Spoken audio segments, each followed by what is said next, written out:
Bismillahirrahmanirrahim. Assalamualaikum warahmatullahi wabarakatuh. Sampurasun. Puji sinarang syukur salosna urang unggahkeun ka Gusti Allah Nu Maha Agung, margi mungku rahmat sareng inayahna. Alhamdulillah dina tahun 2011 ayeuna tiasa lumangsung Kongres Basa Sunda salapan. Takendat sadaya syukur urang sanggakeun ka mantena anu parantos maparin mang pirang-pirang kanikmatan mangrupi kajembaran kabudayaan. Dina ieu kasempatan simkuring ngaros bingah taya papadana tiasa kempel ngariung silaturahmi sareng para wargi sadaya nu sami-sami kagungan kareueus tur kaheman kana kabudayaan Sunda. Salah sawias unsur budaya nu janten udagan urang sarerea nyaeta basa. Basa Sunda nu dipidamba kurang salaku basa indung mangrupa ciciren bangsa kanggo nanjungkeun kaluhungan budaya urang di ranah nasional.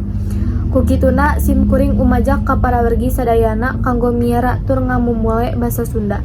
Di antarana ngalangkungan tarekah dilarapkeuna basa Sunda dina kahirupan sapopoe di masyarakat Sunda Kiwari. Aplikasina dilarapkeun dina sagala widang seperti widang atikan, kesehatan, pertanian, ilmu bumi, psikologi, jeung nu lainna.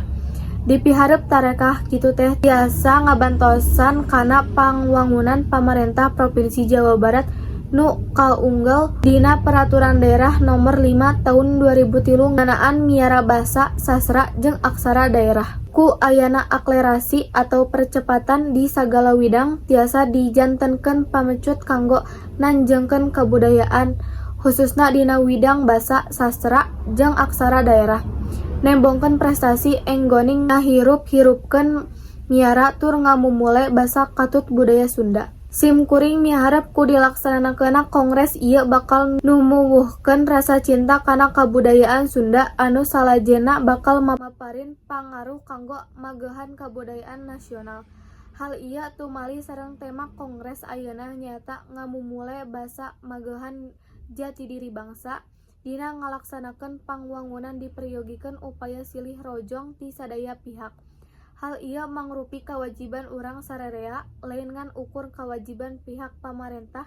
Simkuring ngawilujengkeun kanggo para wargi sadaya mudah-mudahan kegiatan kongres ieu bakal tiasa ngungkap ruka-ruka tarekah kumaha sangkan basa Sunda tetep dipika cinta, dipiara tur dipake ku masyarakat dina kahirupan sapopoe.